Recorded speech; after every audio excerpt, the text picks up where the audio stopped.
Hello, good morning students. Welcome to my class. Today in this class we are going to read poem One Look, which is written by Ashley. This is from your book Communicate with Cambridge, given on page number 110. Let's start with warm up exercise. Divide your class into 4 groups. आपको अपनी class को 4 भागों में बांटना है and participate in an outdoor and an indoor sport. और फिर एक टीम को आउटडोर गेम में और एक को इंडोर में पार्टिसिपेट करना है. If you are playing chess then each team can choose one member from their group. अगर आप चेस खेल रहे हैं तो हर टीम अपने एक मेंबर को इस ग्रुप से सेलेक्ट कर सकती है. What differences did you find between the two games? आपको इन दोनों खेलों में क्या अंतर मिलता है? You can think along these lines. आप इन पंक्तियों से ऐसा निकाल सकते हैं निर्णय कि आपको क्या अंतर दिखता है. Physical and mental strength needed. किस खेल में फिजिकल और मेंटल स्ट्रेंथ चाहिए. Area and equipment required to play. आपको कितना एरिया चाहिए खेलने के लिए और कौन कौन से इक्विपमेंट्स की जरूरत है. Duration of training. और ट्रेनिंग के लिए कितना समय चाहिए. Suitable weather conditions etcetera. साथ ही साथ कैसा मौसम होना चाहिए और कैसी परिस्थितियां होनी चाहिए. तो इन सबको ध्यान में रखकर ही आप गेम को डिसाइड करते हैं और उसे अच्छे से खेलकर एंजॉय कर पाते हैं. Which game did you like more and why. आपको लिख करके ये भी बताना है मुझे कमेंट सेक्शन में कि आप कौन सा खेल खेलते हैं और उसे क्यों एंजॉय करते हैं. Let's start the poem. As I stand on that muddy grass field. Poet कहती है कि जैसे ही मैं उस कीचड़ भरे घास के मैदान में खड़ा होता हूँ. The roar of the cheering crowds is all I seem to hear. तो उस मैदान में मुझे केवल रोर ऑफ चीयरिंग क्राउड्स यानी जो भीड़ लोगों की है, जो उत्साह से भरी हुई है, उनकी आवाज मुझे ऐसा लगता है कि वो दहाड़ रहे हैं. तो मुझे केवल वहां पर उनकी रोरिंग साउंड, उनके चीखने की, उनकी दहाड़ ही सुनाई देती है. Is all I seem to hear. मैं केवल ये ही सुन पाता हूँ. No specific voices. It's all just a blur. कोई विशेष आवाज सुनाई नहीं देती है. बाकी सब धुंधला धुंधला सा है और ऐसा लगता है कि सब लोग एक ही सुर में चिल्ला रहे हैं, उत्साह बढ़ा रहे हैं प्लेयर्स का.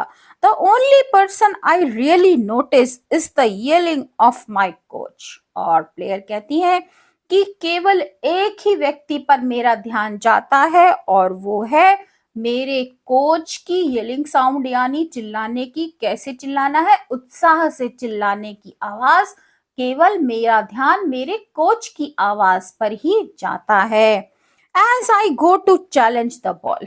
जैसे ही वो बॉल को चुनौती देने के लिए आगे बढ़ते हैं.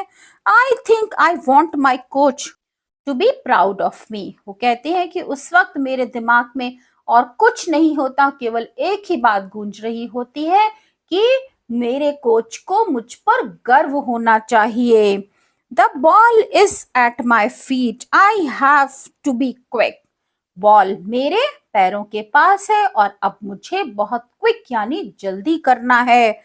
I dribble up the side of the field, cut in and cross, one touch from another player and goal.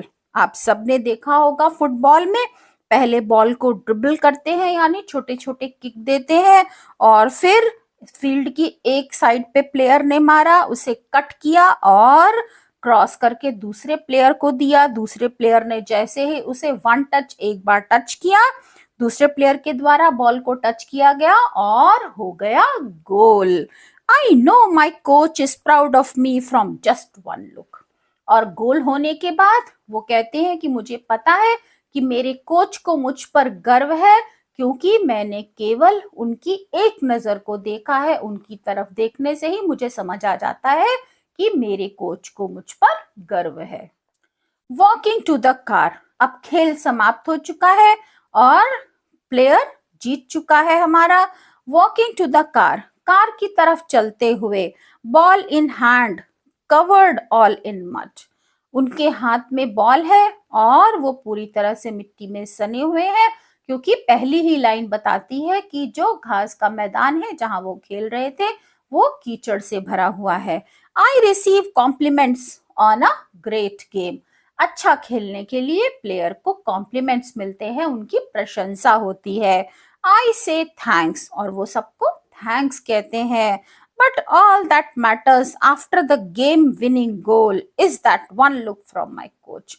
वो कहते हैं कि लेकिन वो सब लोग जो मेरी प्रशंसा कर रहे हैं, मेरी तारीफ कर रहे हैं, मैं उनको थैंक यू कह रहा हूं, लेकिन वो सब उतना मायने नहीं रखते। गेम को जीतने के बाद जो मेरे लिए सबसे ज्यादा मायने रखती है वो है मेरे कोच की एक नजर, वो नजर जिसमें उन्हें मुझ पर गर्व है। सो स्टूडेंट्स, जब कोई हमें कुछ सिखाता है और हम उसका अच्छा प्रदर्शन करते हैं तो हमें क्या लगता है, हमें लगता है कि जिसने हमें सिखाया है उसको हम पर गर्व है। तो इसी तरह से ये प्लेयर भी और किसी के रिस्पॉन्स से इसको कोई फर्क नहीं पड़ता, वो चाहता है कि उसके कोच को उस पर गर्व हो। So student, that's all in this poem.